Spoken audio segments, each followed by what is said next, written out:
আর মরলে দুজন একসাথে মরবো। তুমি যেন আমাকে একা করে চলে যেও না।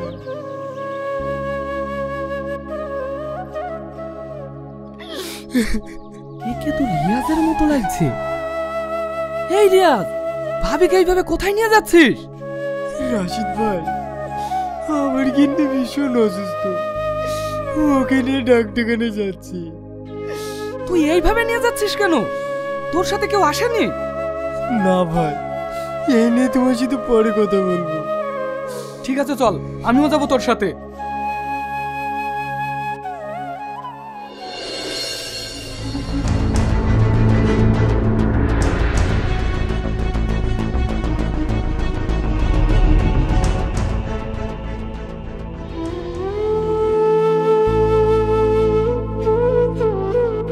তোর এই অবস্থা হলো কি করে? আর তোর যে একটা ছেলে ছিল, সে কোথায়? আমার কিচ্ছু নেই ভাই, সব শেষ হয়ে গেছে। ওই ছেলেই আমাকে শেষ করে দিয়েছে। তুই কি বলছিস? আমি তো কিছুই বুঝতে পারছি না। আমাদের দুজনের স্বপ্ন ছিল আমাদের ছেলেকে মনের মতো মানুষ করে তুলবো, তাই দুজনে মিলে ছেলেকে পড়ানোর জন্য বাড়ির জমি বন্ধক রেখে ছেলেকে বাইরে পড়তে পাঠালাম।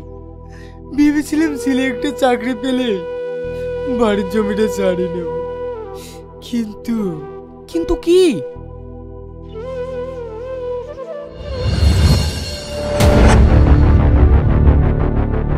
যা, ঘরে যা জিনিসপত্র আছে সব বাইরে ফেলে দিয়ে তালা মেরে দে।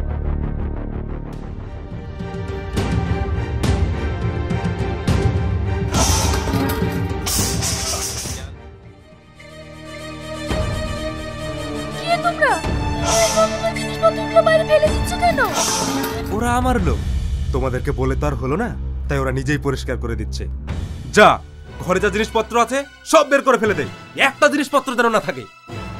দোহাই তোমার, আমি তোমার হাত ধরছি, তোমার পা ধরছি, আমাকে আর কিছুদিন সময় দাও, আমি তোমার সব টাকা শোধ করে দেবো। 7 বছর থেকে আমি শুধু একই কথা শুনছি, একটাও টাকা পাইনি। যা টাকা দিয়েছি সুদে আসলে 3 গুণ হয়ে গেছে।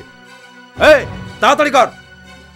তোমার হাত ধরছি, তুমি আমার একটা কথা শোনো, তুমি আমাকে আর কটা দিন সময় দাও, আমি আমার ছেলেকে ফোন করছি, ও সব টাকা দিয়ে দেবে। অনেক হয়েছে, আর কোনো কথা হবে না।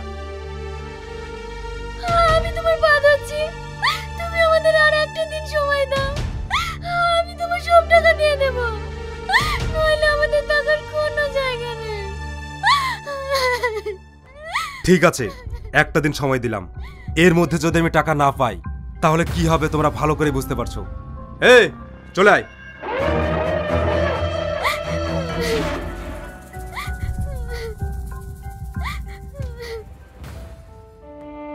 তুমি বাবুকে একবার ফোন করো, করে সব কিছু বলো।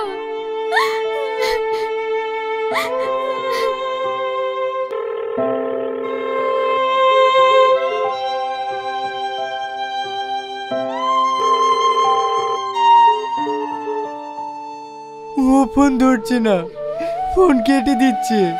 তাহলে হয়তো বাবু ব্যস্ত আছে, সেই জন্য ফোন কেটে দিচ্ছে। তুমি এখনই বাবুর কাছে যাও, গিয়ে সব বলো, দেখবো বাবু ঠিক টাকার ব্যবস্থা করে দেবে। এর আগে ওকে বলতে গিয়েছি, কিন্তু ও আমাকে অপমান করে বের করে দিয়েছে।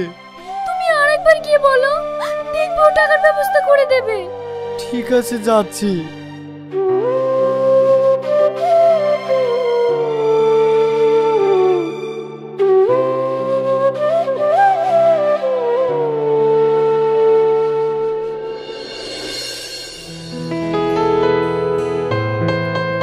শোনো না, তোমার শ্বশুর ফোন করেছিল।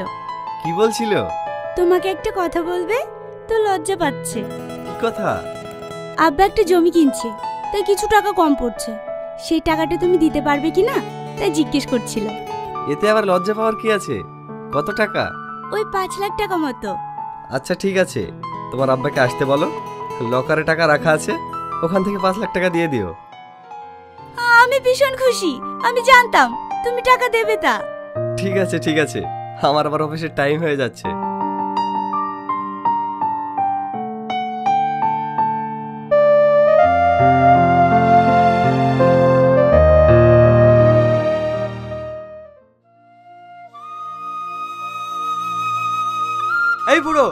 যাচ্ছ? এটা আমার ছেলের বাড়ি, ওর সাথে আমার একটু দরকার আছে। মিথ্যে কথা বলার আর জায়গা পাও না, যাও এখান থেকে। আমি সত্যি বলছি, তুমি আমার ছেলেকে ডাকো, তাহলে সব জানতে পারবে। আমি কোনো কথা শুনতে চাই না, তুমি এখান থেকে সরো। না আমি যাব না, তুমি একবার আমাকে ভেতরে যেতে দাও, আমার ছেলের সাথে আমার ভীষণ দরকার আছে। কোনো ভেতরে যাওয়া হবে না, সরো তো। কি হয়েছে, কার সাথে ঝামেলা করছো? এই বুড়োটা এসে বলছে আপনি নাকি ওনার ছেলে, তাই বাড়িতে ঢুকতে চাইছে। বাবু, ওরা আমাদেরকে বাড়ি থেকে বের করে দিতে যাচ্ছিল, টাকা না দিলে এখানে থাকতে দেবো না বলছে। তুই কিছু একটা ব্যবস্থা কর। তোমাকে আমি আগেই বলেছি আমি কোনো টাকা দিতে পারবো না। তুই টাকা না দিলে আমি কোথায় টাকা পাবো? ওই বাড়ির জমি বন্ধক দিয়েছি তোকে পড়ানোর জন্য, তুই টাকা না দিলে কে দেবে বল?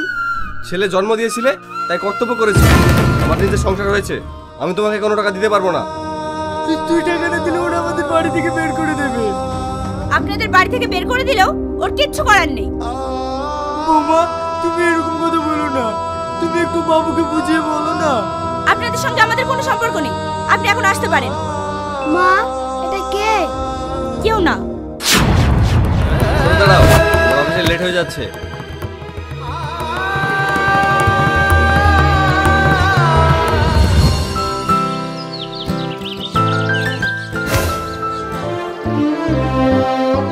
ওরে আমার শোনা, লাগেনি তো?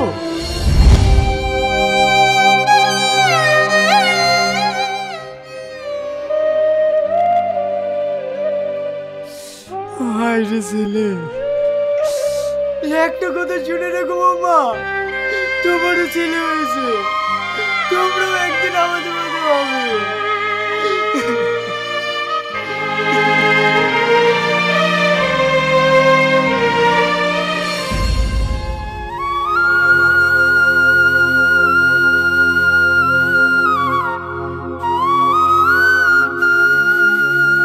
কি গো, তুমি চলে এসেছো? বাবু তোমাকে টাকা দিয়েছে? আমি জানি আমাদের এই সমস্যার কথা শুনলে বাবু টাকা না দিয়ে থাকতেই পারবে না। কি হলো, তুমি চুপ করে আছো কেন?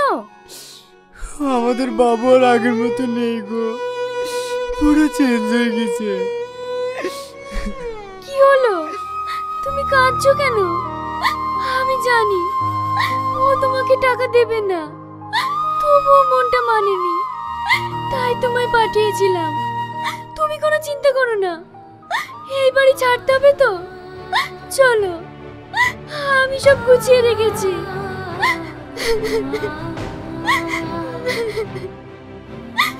এই বাড়িতে প্রথম তোমার হাত ধরেই পা রেখেছিলাম, আজ এই বাড়ি থেকে তোমাকে নিয়েই চলে যাব।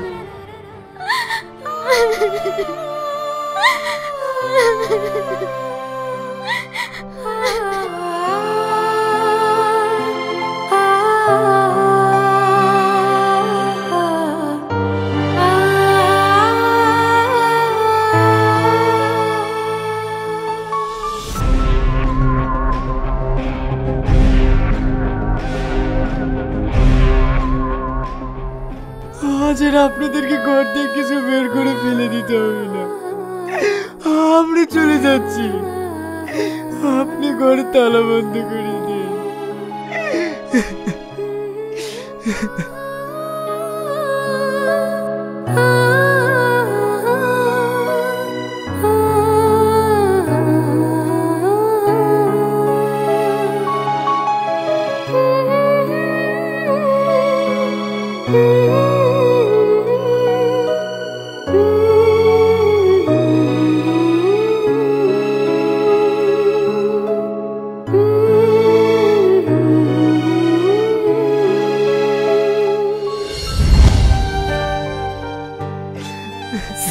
তোর ছেলে এতটা নোংরা? ঠিক আছে, তুই থাক, আমি আসছি।